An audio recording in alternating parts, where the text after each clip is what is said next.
this is Reverend Don Lewis, and welcome to another week of Living the Wiccan Life.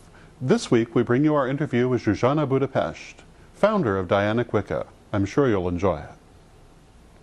Hello, this is Reverend Don Lewis, and I'm here with Zsuzsanna Budapest, and I don't even know where to begin. You have done so much and meant so much to so many people that it's kind of overwhelming for me to debate how to open an interview with you. On the way up here, there were people stopping you in the hallway to thank you for the role that you have played in their life. Yeah. And I'm sure that many people seeing this are going to feel the same way. Well, bless them. And I want to start, I guess, by acknowledging the tremendous role that you have played in the pagan world, and that nothing is quite the same as it would have been without you, or was before you. Yes. And it's better. It is better. The mark of a truly great person is they leave things better than they found them. Exactly. And you have done that. Thank you. I want to make one more comment before I ask you anything. All right. And that is that as we were setting up, we were arranging this lovely background, the beautiful roses, and I was very struck by, and I remarked upon the fact that whenever I've had interactions with your tradition, everything has been beautiful. Yes. And it's unlike any other, because many traditions try to make everything beautiful, but there's just a difference. It's just so much more emotive and vibrant. Yes. And I think that really speaks to your connection to spirit. And nature.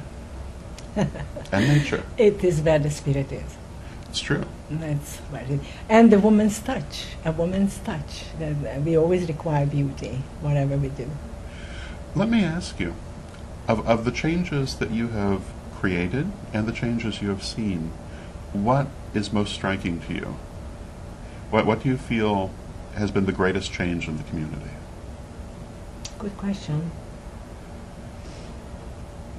Let me just have a second on this one. It's sort of like suddenly I have 3 decades marching in front of me. Let me just go back to the 70s. First of all, I had no idea there was a pagan movement in the United States. I had no clue. I became a feminist in Los Angeles, and as I examined what we had already a good political analysis. That was excellent. We had a good historical background. All the suffragists were brought back again, the first wave, how we got the vote, 75 years, whole lifetime. How was that done? It seemed to be that bright women in 2s and 3s and 5s moved everything. So it really takes just a few people to move a thought form. And the thought form has its life, and then it goes out and does the rest. So that encouraged me, but I had still been just sitting in meetings. I learned about Robert's rules, boring.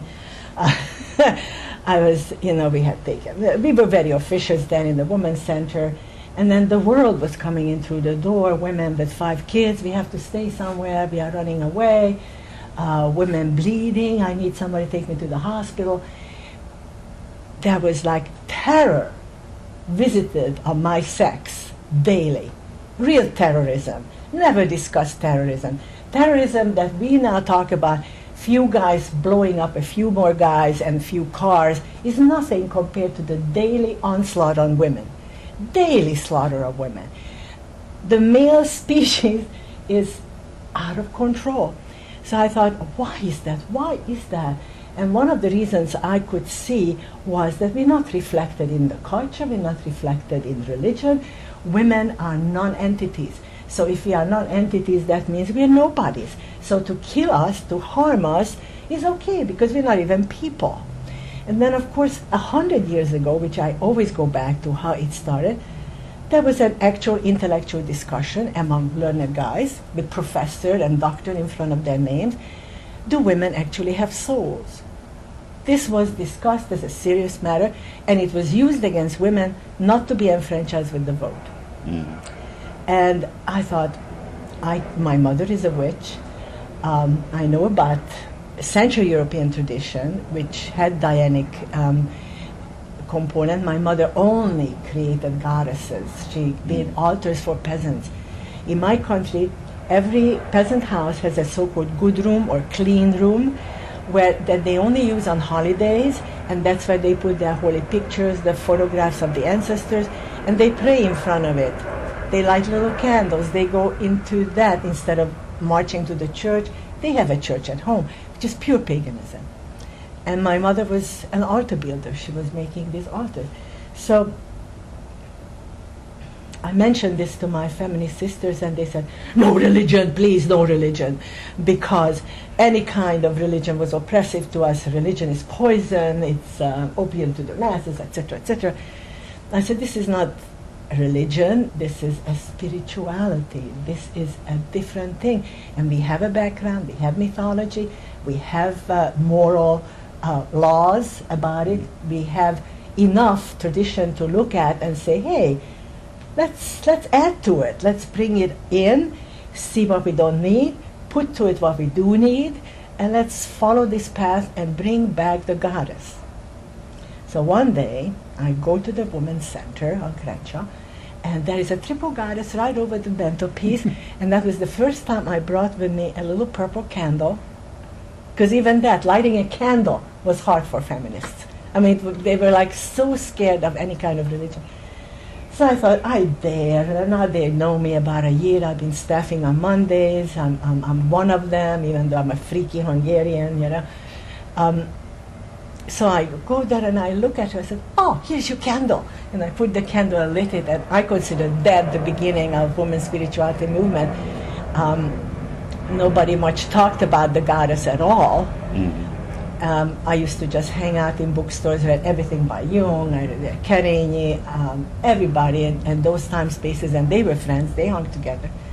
And started seeing, especially when I got to Jane Harrison, that women's mysteries was ignored mostly because the guys were into matriarchies, yes, but not the mysteries the real people did, the mothers and the grandmothers and the daughters who got together and did the bread and did the holiday decorations, woven the wreaths, dressed up nicely, marched this way or that way, you know, went to temples, burnt incense, or were solemnly sitting on the ground. All these were gone. And I started digging it up. As she dug up the past from the earth, I dug it up from her books. She was never a bestseller. She was a professor between the two wars. And she did it all as an intellectual exercise, but I did it as a religionist feminist. and started using what she found. And I found men's mysteries as well. Mm-hmm. There's absolutely no interest in men's mysteries. I published what I got in the Holy Book on the Sacred Sons. I always thought that it's not my job to bring it back, but it may be. It may be? It may be. I right now, you know, I'm 68, I sort of think to myself, it'd be nice. I have children, you know, I have sons, and what do we do with the nice men? With the nice men, we cannot push them away, you know, we're mummies. We can't that's so important push to them say. away. But who's going to teach them? It really should be some men who teach them, and didn't find any. It was a slow, but it really rested on my devotion. I said, I be there. I'm going to have circles in my apartment. The first time there was only the 6 friends from the Women's Center. Second time it tripled because the word went out that this was a great party. And that we didn't need to sleep afterwards, that this was a big fame that went out, that it was so good that people felt so filled up that we didn't need the sleep we usually did, you know, and how they were energetic for days afterwards, and they just had a few hours sleep and it was up again. So I thought they were touched, it was real, and now they're spreading the word. So it went really from my apartment into an empty parking lot on Whitley Hill, where there was a problem stepping into dog doo-doo. I said, no, this is not good enough. Then I went to the beach, and there we were disturbed by drunks sometimes, and the police who inquired what we are doing. We always pretended we had a birthday party. We sang happy birthday to somebody, the youngest one. I always picked a young one. And then one day when I made my living as a gardener, and we went up after a job, the mountain there in Malibu, and I found this gorgeous plant tunnel. Just 200 women easily accommodating. You know, hearing the splashing against the shores, twinkling lights of Santa Monica, mountains, wildlife. Malibu, filthy rich people with their little swimming pools over there. Drop, ocean. So I started taking them up there, and we actually grew up there on the so-called Old Covenstead for about 3 years. And then we got too confident. At one point there were like 16 Congo drums going, and there were like about 100 candles in jars. And the lights spilled over, and it's Malibu, and it's a fire hazard. So the police was called. 6 on the fire road came up 6 cars, shotguns, big shotguns, floodlights. Little Arthur looked pathetic with just the candles. And they rolled the kids usually into their sleeping bags around the altar, so all the women watched all the children at all times. There was no babysitting. We all did it. It was organic. Kids slept wonderfully next to the altar. So one of the police marches up. What's wrong with this child? You know. The kid goes scared. Woo, you know. I said, you woke her up. That's what's wrong. She was fine before you woke her up. Where are his parents? So mother steps forward. It's my kid. Put him down to go sleep better. And they looked for human sacrifice. They looked for anything that looks like blood. So then we had to get arrested. And that was like 38 of us getting a piece of paper. So there was one policewoman amongst them, and we all lined up for the policewoman. The policeman said, well, you can come here too. I said, we know. We just wanted to make a point that this is a women's event. They disturbed us, and there was one woman, we deal with her. So by the time, you know, the 10th, 15th woman got there, we started getting chatty. Gee, those are great boots. Where did you get those boots? Oh, I got them down the you know. Did you hear that? How much were they? Oh, really? Well, write this down. We're going to go there. And then just by the time she wrote up 38 thingies, the other guys left, and we left. Finally, she left in her car, and we had to go to court. Mm-hmm. 2 of us were lawyers there. Immediately we took pictures, and the charge was fire hazard. And it also turned out that the land itself that we were trespassing belonged to Iran. And this was the time the 44 hostages were there. Oh my goodness. So I said, I'm going to make a stink about this. Why would American women be not allowed to use this space where there was no sign that is like, you know, this is off limits? There was no signs whatsoever. It was wilderness. Mm-hmm. Why couldn't American women be in the wilderness safely with each other, with their kids, having a nighttime experience? So we went to court, and never came up because one of us, Helen, had a beard, nice blonde beard, and the police was totally riveted by this. And they yanked on it, and they talked to each other about it. And when we got to the court, which, by the way, the judge was sitting there in a T-shirt, and the sign says on the Malibu court, no barefoot.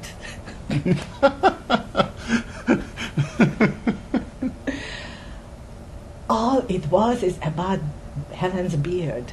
They wanted to know, is she taking hormones? Is she shaving? And it was totally sidetracked, and we got fined $1 each. And I said, we're not paying that. We're not paying any fine because we were not heard. We have a case. And then they just dismissed it.